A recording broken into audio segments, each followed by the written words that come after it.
இன்னைக்கு ஜனநாயகன் ரிலீஸ்க்கு வர எதிர்ப்பை விட பல மடங்கு அதிகமா எம்ஜிஆருக்கு ஒரு படத்துக்கு வந்ததும் அதுக்கு திருப்பி எம்ஜிஆர் பண்ணின சம்பவமும் இந்த ஜெனரேஷனுக்கு தெரிஞ்சிருக்க வாய்ப்பில்லை. 1972 எம்ஜிஆர் டிஎம்கேல இருந்து பிரிஞ்சு வந்து ஏடிஎம்கேவை ஸ்டார்ட் பண்ணனதும் மக்கள் கிட்ட இருந்து வந்து ஏகோபித்த ஆதரவை பார்த்து அதிர்ந்து போனாங்க திமுக இருந்தவங்க. இப்போ இருக்கிற நிலைமையில அடுத்த எலெக்ஷன் எப்போ வந்தாலும் எம்ஜிஆர் தான் ஜெயிப்பாருங்கிறது கன்ஃபார்ம் ஆன மாதிரி ஒட்டுமொத்த தமிழ்நாடு எம்ஜிஆர் பக்கம் நின்னுச்சு. அந்த சமயத்துல தான் மிகப்பெரிய பொருட்செலவுல எம்ஜிஆர் நடிச்சு உலகம் சுற்றும் வாலிபன் படம் 1973 ரிலீஸ்க்கு தயாராச்சு. கிட்டத்தட்ட ஒட்டுமொத்த தென்னிந்தியா சினிமா இண்டஸ்ட்ரிக்குமே சென்னை தான் ஹப்பா இருந்த சமயம். எல்லா லாங்குவேஜ் படங்களோட போஸ்ட் ப்ரொடக்ஷனும் இங்கே தான் நடக்கும். அப்படி இருந்த டைம்ல உலகம் சுற்றும் வாலிபன் படத்துக்கு தியேட்டர்களுக்கு அனுப்ப பிரிண்ட் போட திமுக இருந்து அத்தனை தடைகள் வந்துச்சு. எவ்வளவோ ட்ரை பண்ணியும் முடியாம எம்ஜிஆர் மும்பைக்கு போய் பிரிண்ட்களை போட்டு தமிழ்நாட்டோட ஒவ்வொரு ஊருக்கும் மாட்டு வண்டிகள் மூலமாகவும் வேன்கள் மூலமாகவும் யாருக்கும் தெரியாம தியேட்டர்களுக்கு பட பிரிண்ட்களை கொண்டு போய் சேர்த்தாரு. அதுலயும் சில பிரிண்ட்கள் திமுக காரங்களோட கண்ணில் பட்டு அங்கங்க வச்சு எரிச்சிட்டாங்க. இத்தனை தடைகளையும் தாண்டி எல்லா தியேட்டர்களுக்கும் பிரிண்ட்களை கொண்டு போய் ஒரு வழியா சேர்த்தாரு எம்ஜிஆர். திமுக ஆதரவாளர்களால நிறைய தியேட்டர் ஓனர்களுக்கு மிரட்டலும் வந்துச்சு, இந்த படத்தை ரிலீஸ் பண்ணினா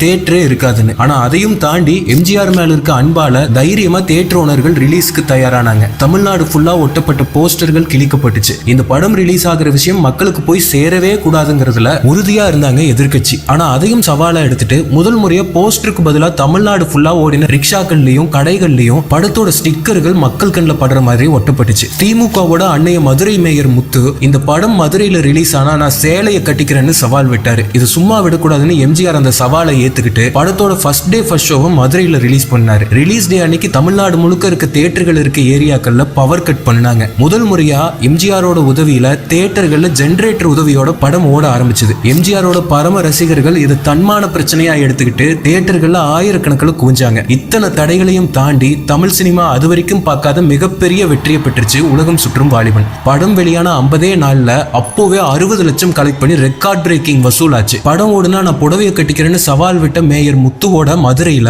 படம் 175 நாள் ஓடிச்சு. எம்ஜிஆர் ரசிகர்கள் முத்து வீட்டுக்கே போய் சேலைகளை கொடுத்துட்டு வந்து பரபரப்பை கிளப்பினாங்க. அடுத்து 1977 வந்துச்சு எலெக்ஷனு. பெருவாரியா வெற்றி பெற்று கலைஞர் ஆட்சி கட்டில இருந்து இறக்கி சிங்கநடை போட்டு அரியாசனம் ஏறினாரு எம்ஜிஆர். அதுக்கப்புறம் சாக வரைக்கும் அவர் தான் தமிழ்நாட்டோட சிஎம். காலங்கள் ஓடிச்சு. வருஷம் 2026 அதே திமுக கலைஞரோட வாரிசு ஸ்டாலின் முதலமைச்சர். மக்களோட ஏகோபித்த ஆதரவுல கட்சி ஆரம்பிச்சிருக்கிற தளபதியோட ஜனநாயகனுக்கு அத்தனை தடைகள். திருப்பி வரலாறு திரும்புமான்னு காலம் தான் பதில் சொல்லணும்.